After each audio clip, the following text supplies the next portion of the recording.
we are back at it. It's Monday. I think it's like 9:30, something like that. Day's warming up nicely. It was a little chilly this morning. When I first got out here, it was in the mid 40s, but we're already up 10 degrees over that. Beautiful sunny day. And we are on the Red XJ. Got the exhaust fully ran, front to back, back to front.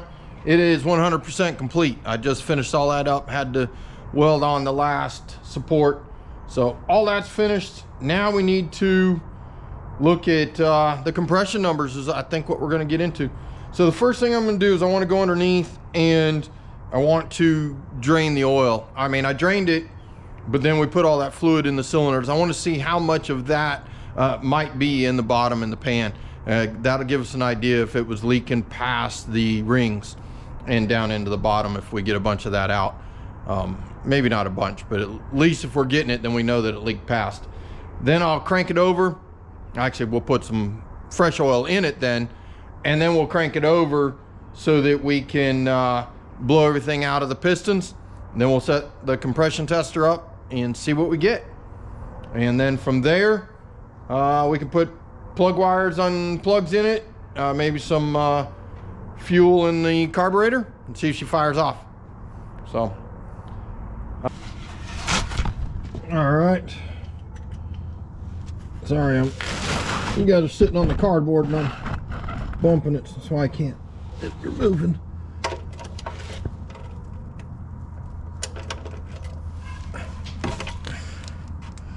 Let's see what we get. Hopefully nothing. Or very little. Yeah. It's a lot of red.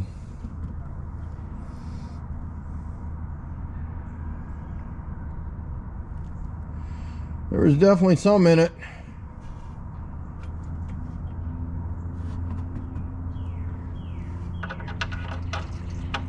All right, well, let's put some oil in it. We definitely had some leak past, that's for sure. So hopefully it did its job.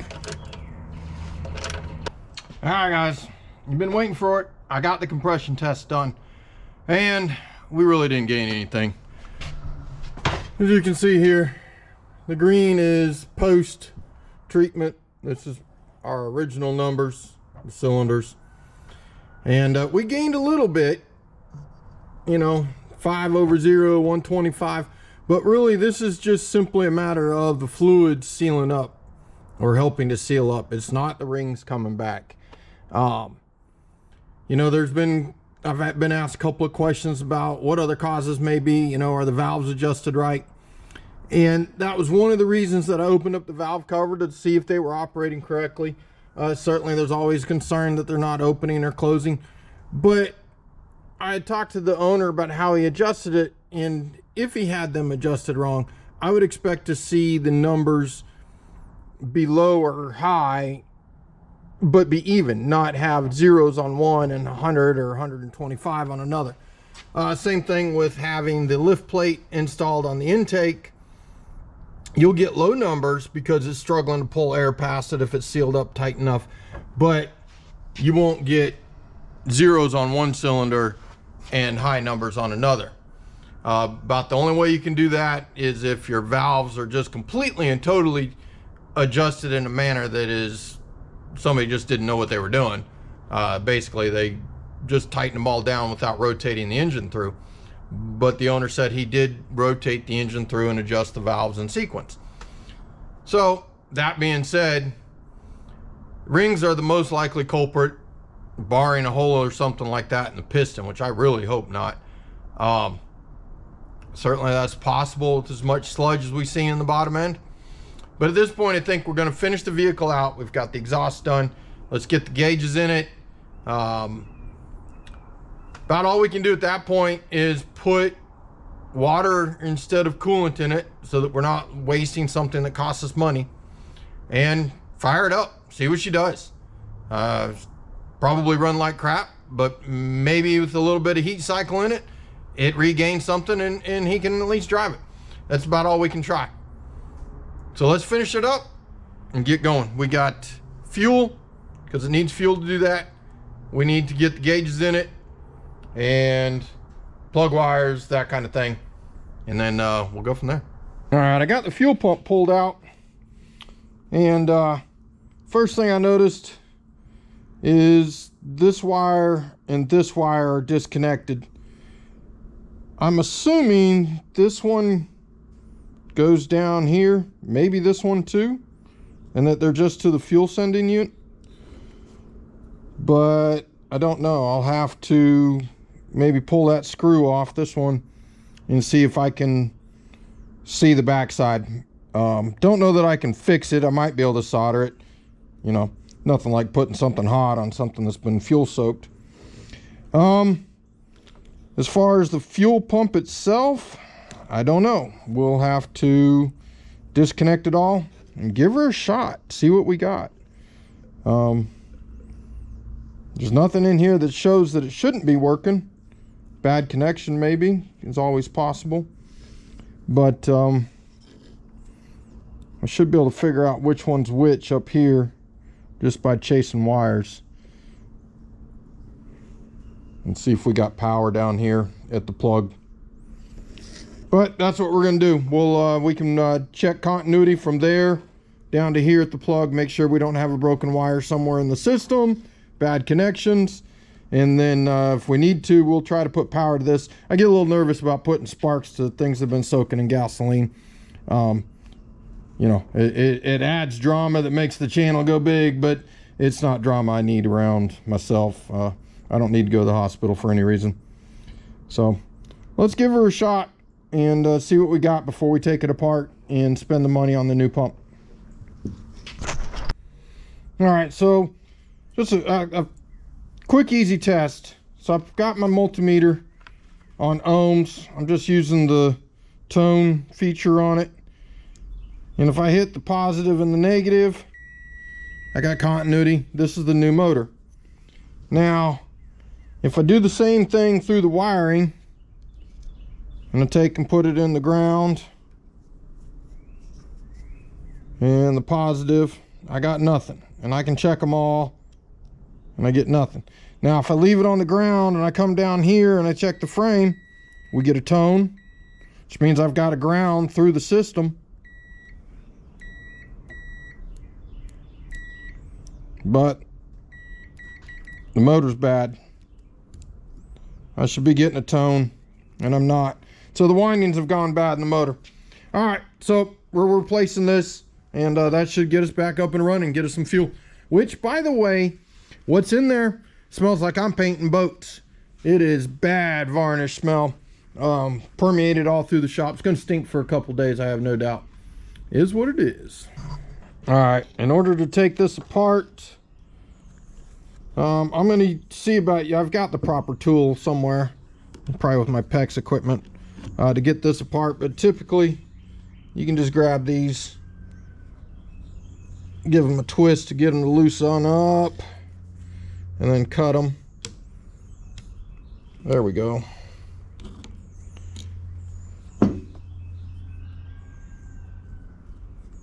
They provide new clamps, so you don't have to reuse these. These aren't really hard to use if you've got the right tool. Any of the PEX stuff that you get at Home Depot or something will let you do these. And they're pretty reasonably priced, believe it or not. But at any rate, there we go. We got it disconnected. We've got a nut on this side. I already loosened it.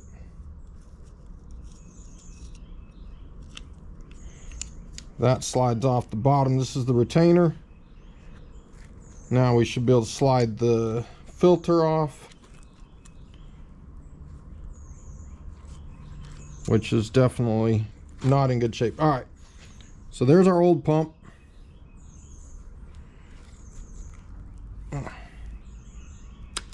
There's our filter.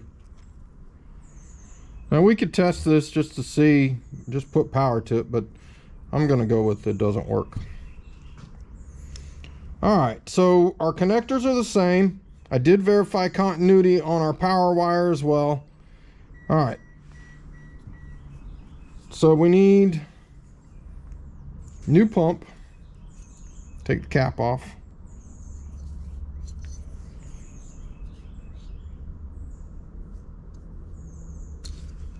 Like so. We're gonna have to cut this hose, the new one,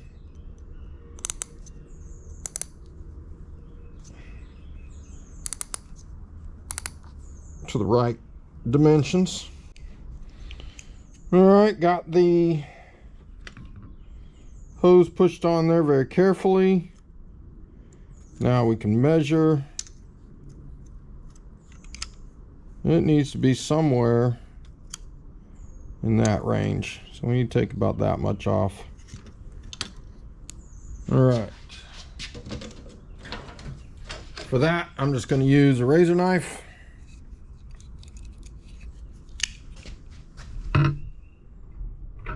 Cut it right over here.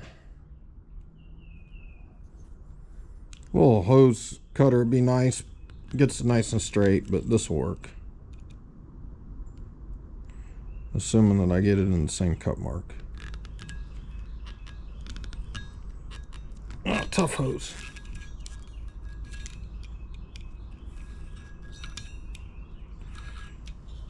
All right.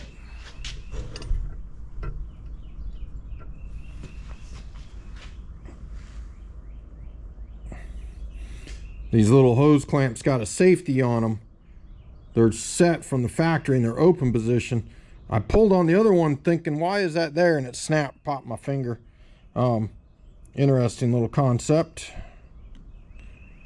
Always something new. All right, get this pushed on like so.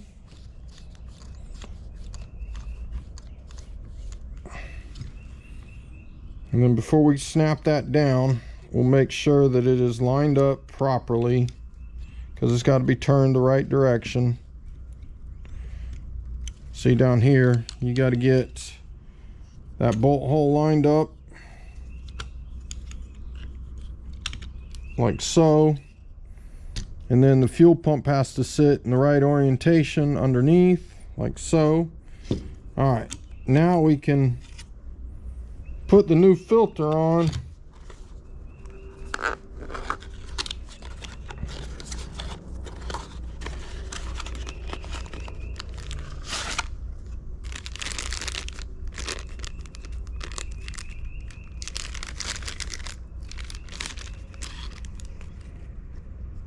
I'm going to remove our cap. Oops. And the new filter just pushes on over the top of the fuel pump, bottom of the fuel pump, however you want to look at it. Little slot lines up.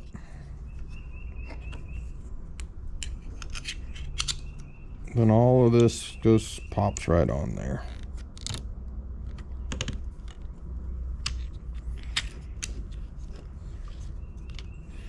And voila, we are good to go. They did give you a new little lock washer, little star washer.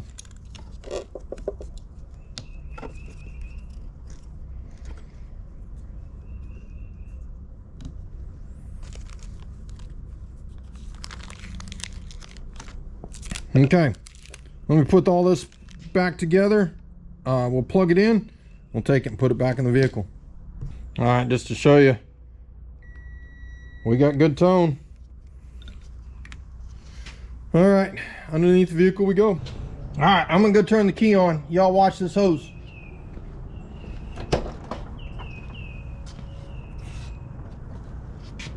Gotta find the key first. Well, biscuits.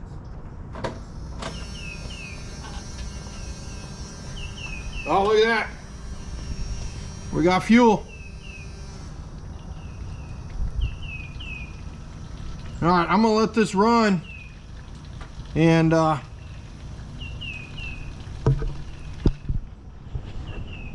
basically I'm gonna let this run until it's empty, or until my can gets full. I want to empty that gas tank out. I wish you guys had smell-o-vision.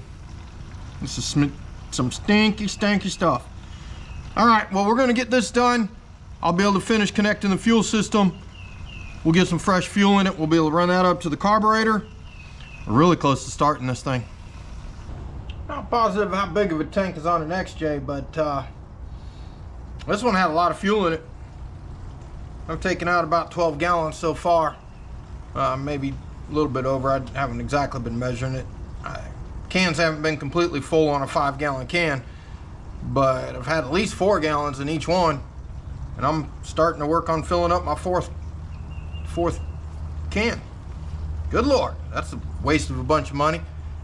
Good thing that we're doing this though, because with that much bad gas, we would have never gotten anything. I mean, one, the motor's likely to run poorly anyways with those compression numbers.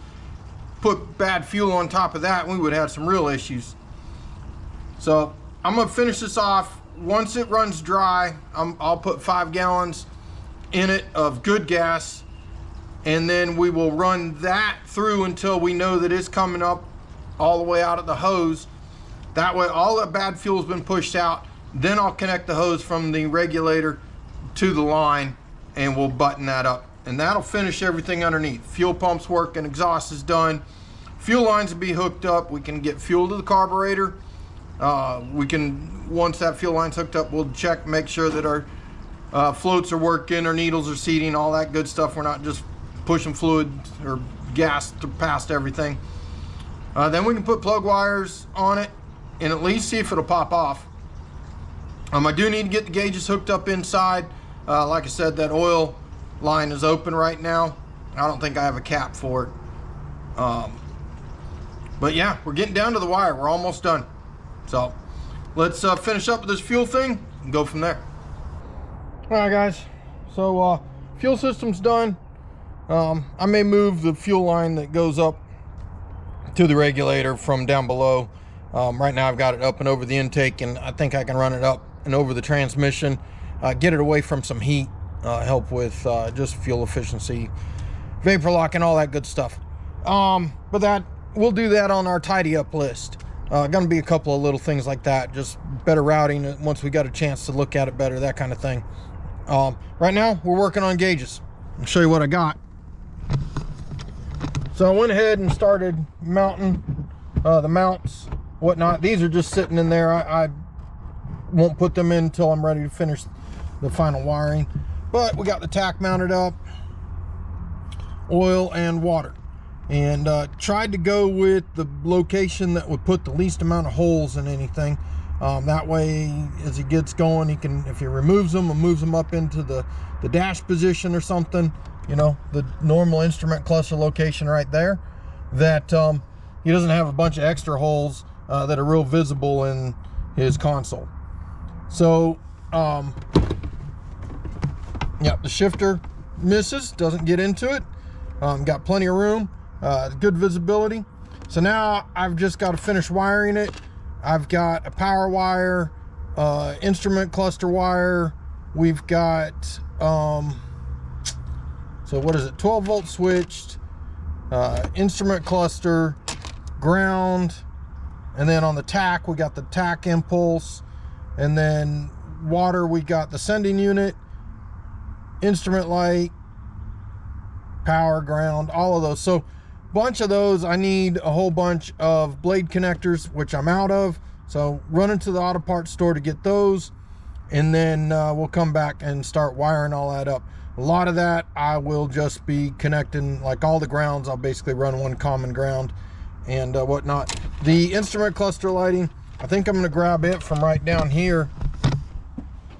This was instrument cluster lighting that lit up the shifter indicator from the original setup, which we're not using now since we don't have an indicator. So I think I'll just tap into that. That gives me a ground and power that we can get to the instrument lighting. So that makes that one easy. Switch power, I can grab it either from the fuse panel or I can grab it from inside the engine bay. So it's really just tedious stuff. It's not difficult. It just takes a minute to get it all done. But just got to get going. All right, guys, I couldn't stand it. I had to try it. So it's got power steering fluid. It's got water in the radiator.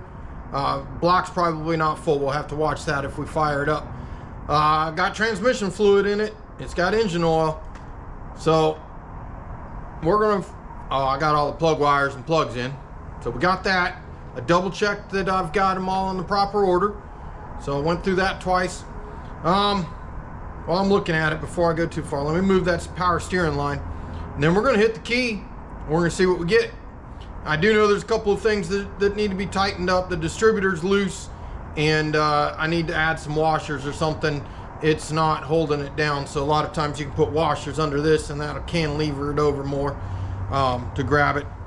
So we got a couple of things that need to be done yet, but it's time to find out if she's gonna fire. So let's give her a shot.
Okay, first startup was so-so.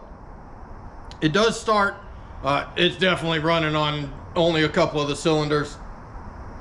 Looks like number one's not firing. Number 5, number 3 is working. You know, so basically the ones with compression are working right, are working just fine. And for something happened back in the back. I've got fuel spilling everywhere. So I'm gonna do some cleanup, get things safe back up. And then we'll try it again. I probably need to lock the distributor down. My timing's wandering. So I'm getting a little bit of backfire through the carb. But it did fire right off. So that gives us some hope. But we'll just have to wait and see.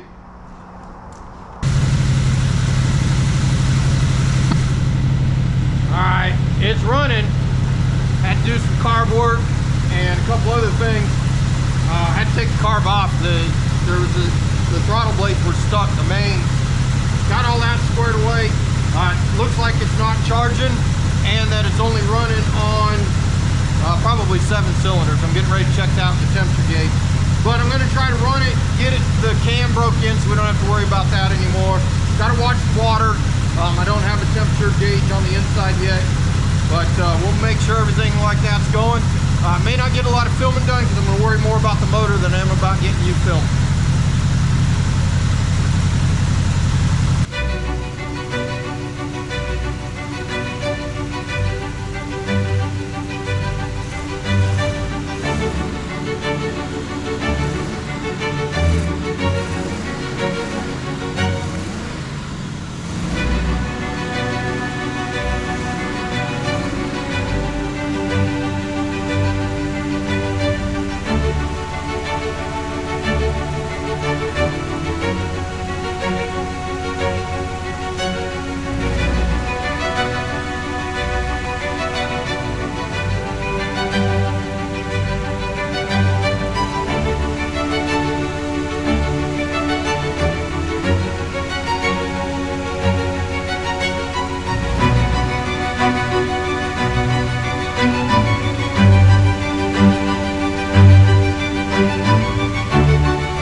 Okay, it runs barely. I don't know. I'll have to get into it. I'm fairly certain, well, I know it has an intake leak whenever you spray this side over here by cylinders number 3 and 5. You get a reaction. You shouldn't get a reaction. Those two are running way hotter than the others, which means they're running lean, which if it's pulling on that side, that's probably why. It's probably pulling into those intake tracks and reducing their fuel air charge. It's probably also why the idle's so high.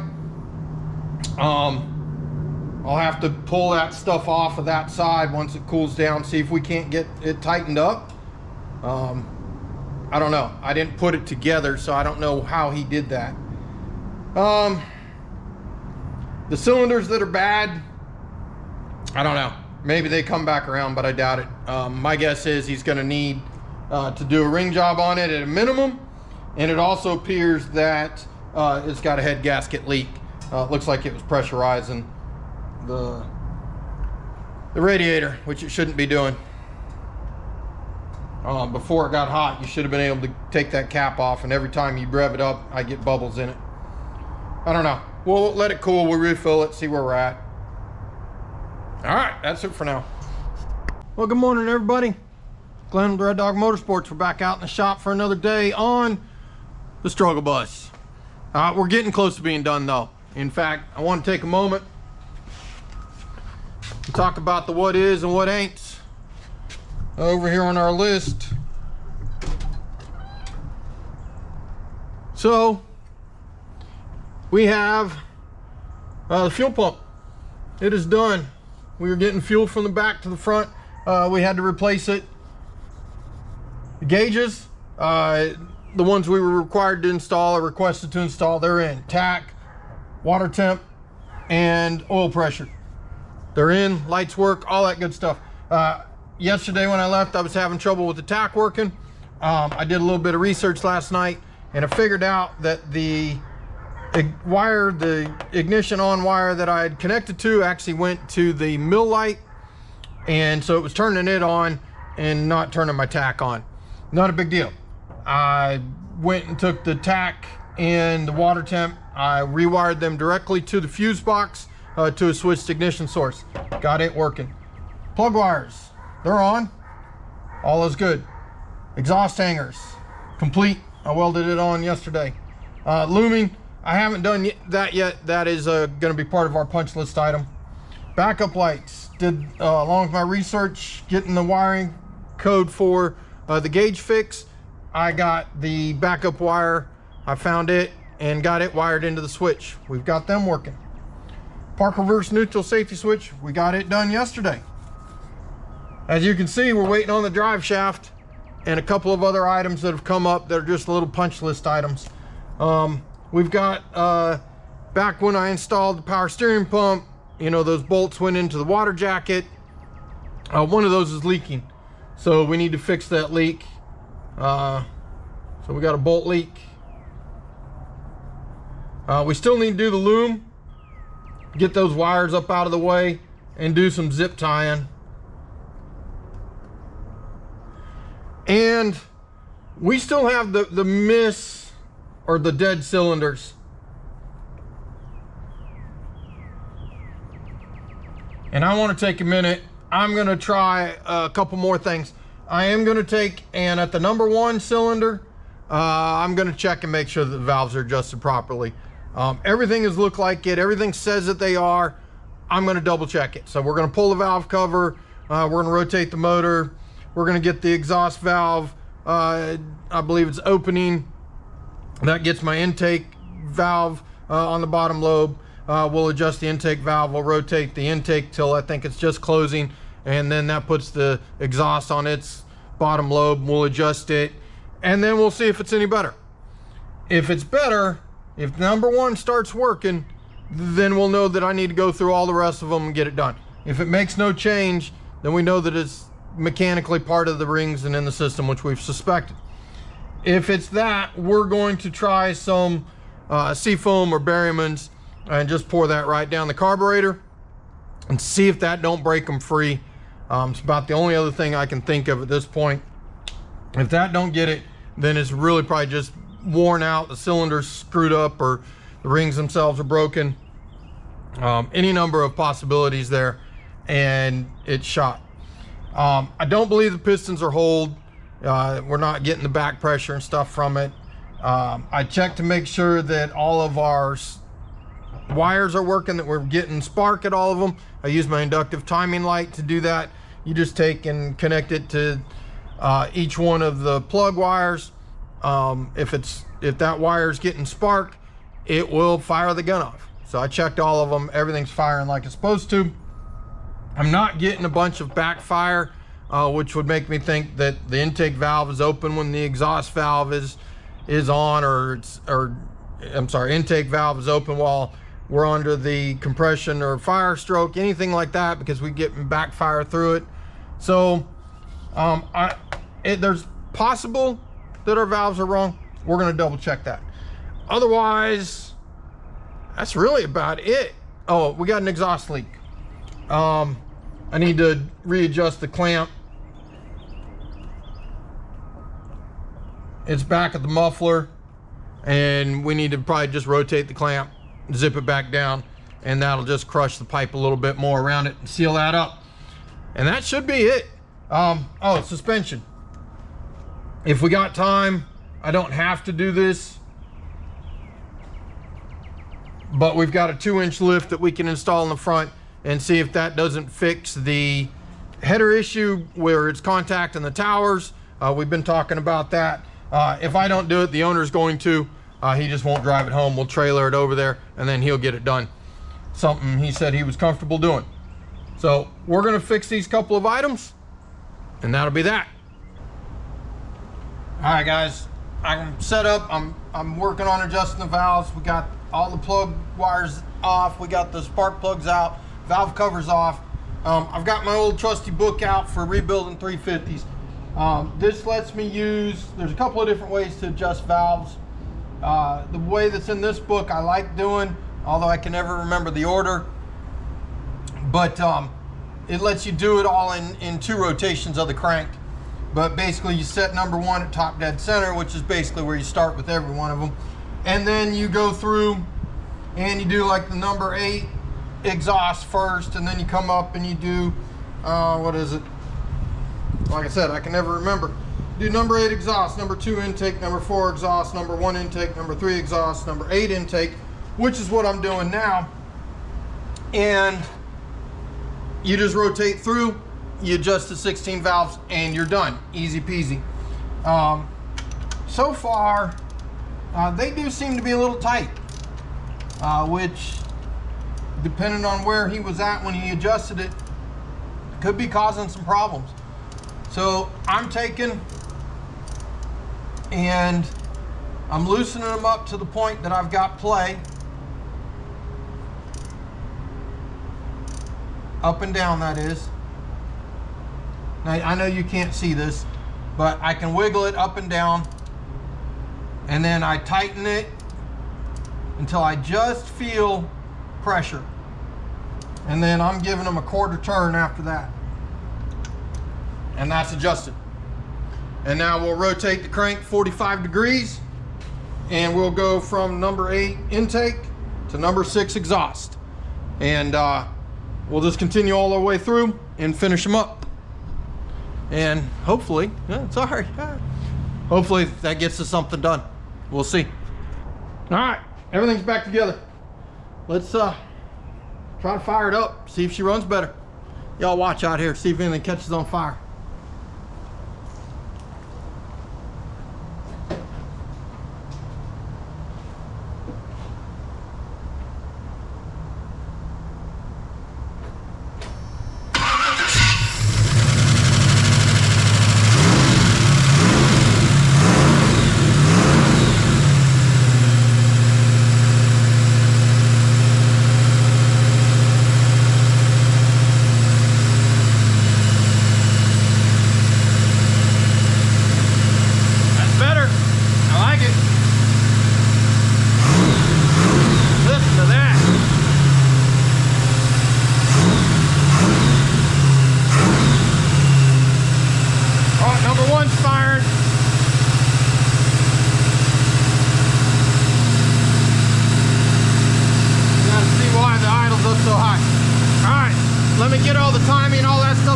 bring it back.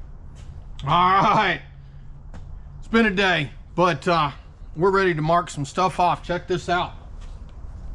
So, bolt leak fixed, loom zip ties fixed, missing dead cylinders fixed. All of this can now go away. I didn't double check them again.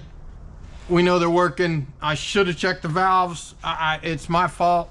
The owner had said he just did a cam and installed everything, and you know, I should have gone back and checked. I didn't. I believed it wasn't the problem. I looked to make sure that they were functioning. Everything looked like it was. My fault. Exhaust leak fixed. Suspension installed, and it works.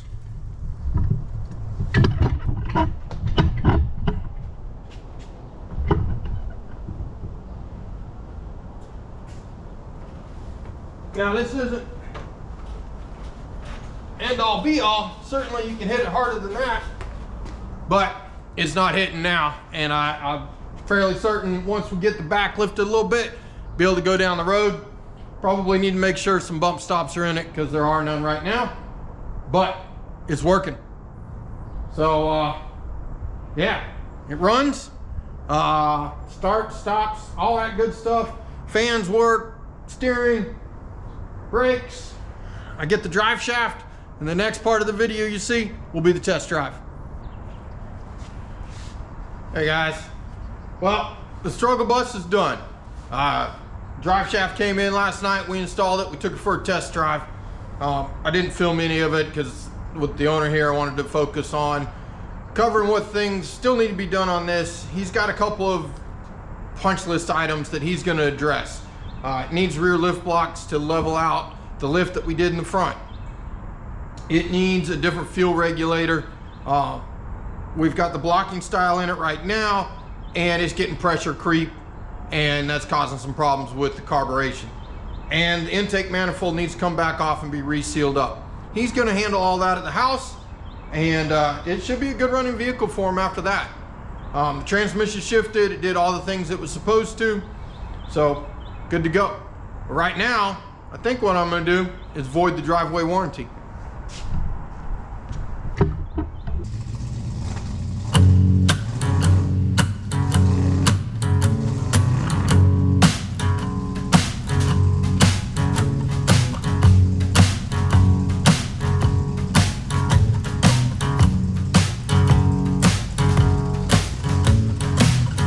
Was a modern day gypsy when she stumbled into town. She had some tricks up her sleeve, and she took my heart and disappeared. She went up that mountain just like I feared. Come on down from Shaker Mountain, shake for me one more time. Won't you come on down from Shaker Mountain, shake right by my side. Alright, alright.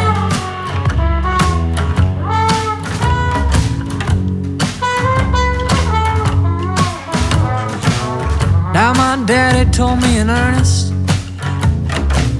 not to go up that trail. He said I should be nervous,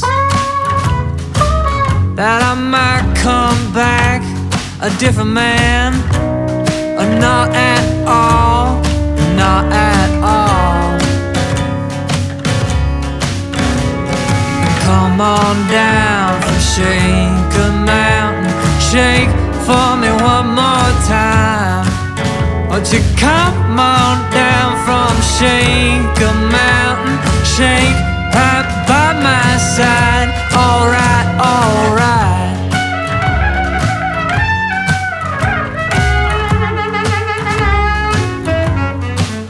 And I tried to call you in the night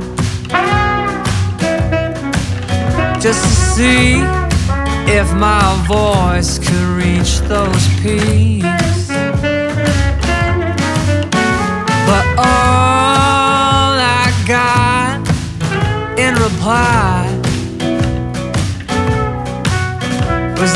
cold, cold breeze and that winter freeze coming down. Come on down from Shaker Mountain, shake for me one more time.